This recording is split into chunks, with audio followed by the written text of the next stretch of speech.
Haleluya, salam kemenangan iman. Salam jumpa kembali dengan saya dalam program Menyapa Kita dengan Renungan Firman Tuhan, dan juga menanggapi video-video yang selalu salah tafsir tentang ajaran Kristen. Sebelum saya melanjutkan, jangan lupa tekan tombol subscribe, memberikan komentar-komentar yang baik.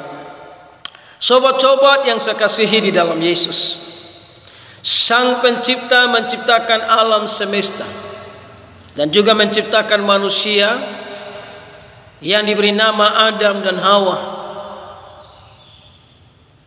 dan menempatkan mereka di Taman Eden. Dan kita tidak tahu waktu di Taman Eden itu Adam dan Hawa memanggil Sang Pencipta itu dengan sebutan apa. Namun setiap agama memberikan judulnya masing-masing. Ada yang berkata, wah dia pakai panggil nama Allah. Ada yang berkata, oh dia pakai nama Elohim. Ada yang berkata bahwa dia nama Lord, Tuhan. Bahasa daerah saya Lama Tuak, ada Wisneno, dan lain-lain.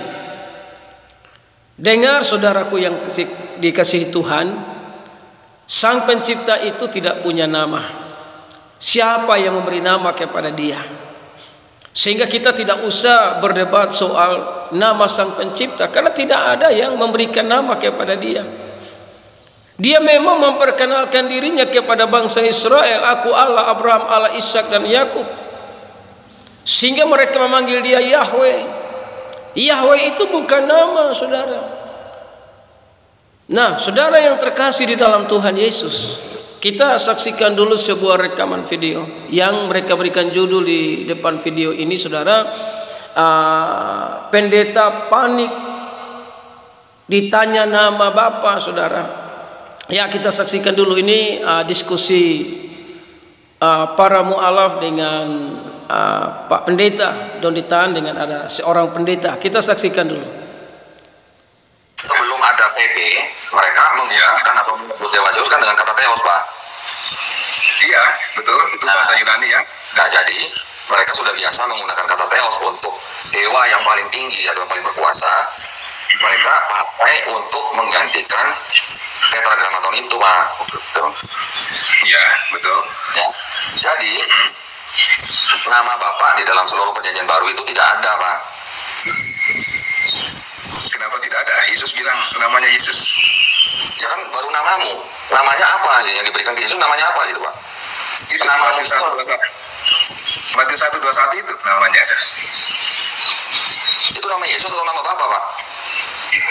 Nama Yesus, yaitu nama Bapa yang diberikan kepada Yesus. Oh, enggak dong, Pak. Nama dua. Kalau Matius 1:21 itu kan nama yang diberikan untuk anak yang lahir dari Maria, gitu, namanya Yesus. Betul. Nah, kita sudah saksikan rekaman video tadi bagaimana diskusi antar umat beragama. Jadi Don Ditan ini bertanya sama Pak Pendeta tadi, nama Bapa dalam perjanjian baru itu tidak ada. Dan memang sejak perjanjian lama dan perjanjian baru, nama Bapa itu kan tidak ada. Karena Bapa Sang Pencipta itu tidak punya nama. Namun dia selalu memperkenalkan diri. Nah, dalam Matius 1 tadi ayat 21, nah saya baca sekali ayat yang mereka kasih tadi. Ia akan melahirkan anak laki-laki dan engkau akan menamakan dia Yesus. Anak laki-laki itu dikasih nama Yesus. Yesus artinya juru selamat. Yesus artinya Tuhan menyelamatkan. Jadi memang ini bukan nama Sang Pencipta, tapi Sang Pencipta itu memperkenalkan dirinya sebagai Tuhan yang menyelamatkan.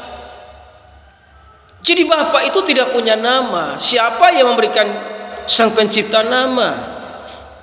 Kalau ada agama-agama yang tertentu berkata Sang Pencipta punya nama, inilah dongeng, inilah kebohongan, saudara. Karena tidak ada satu manusia pun yang memberikan nama kepada Sang Pencipta. Dan Sang Pencipta tidak pernah memberitahukan namanya. Namanya Elohim, namanya Allah, namanya Tuhan. Oh, tidak ada, saudara. Itu bukan nama. Karena memang Sang Pencipta tidak punya nama. Tapi orang-orang Israel dan orang-orang Kristen menyebut Dia sebagai Bapa. Karena Dia yang menciptakan manusia. Sehingga di depan Sang Pencipta, Dialah Bapa kita, saudara. Contoh, saya punya anak, punya cucu, punya cicit. Walaupun mereka sudah tua di depan saya, mereka tetap anak. Karena saya sebagai orang tua. Demikian juga Sang Pencipta itu kita panggil Bapa, karena memang Dia yang menciptakan saudara dan saya. Dia yang menciptakan manusia. Jadi Sang Pencipta itu tidak punya nama, saudara. Elohim, Allah, Lord dan sebagainya, itu bukan nama. Nah, saudara yang terkasih, saya baca di ayat 21. Ia akan melahirkan anak laki-laki, dan engkau akan menamakan dia Yesus, karena dialah yang akan menyelamatkan umatnya dari dosa mereka. Lukas 1 ayat 31, sesungguhnya engkau akan mengandung dan akan melahirkan seorang anak laki-laki, dan hendaklah engkau menamakan dia Yesus. Artinya juru selamat atau Tuhan menyelamatkan.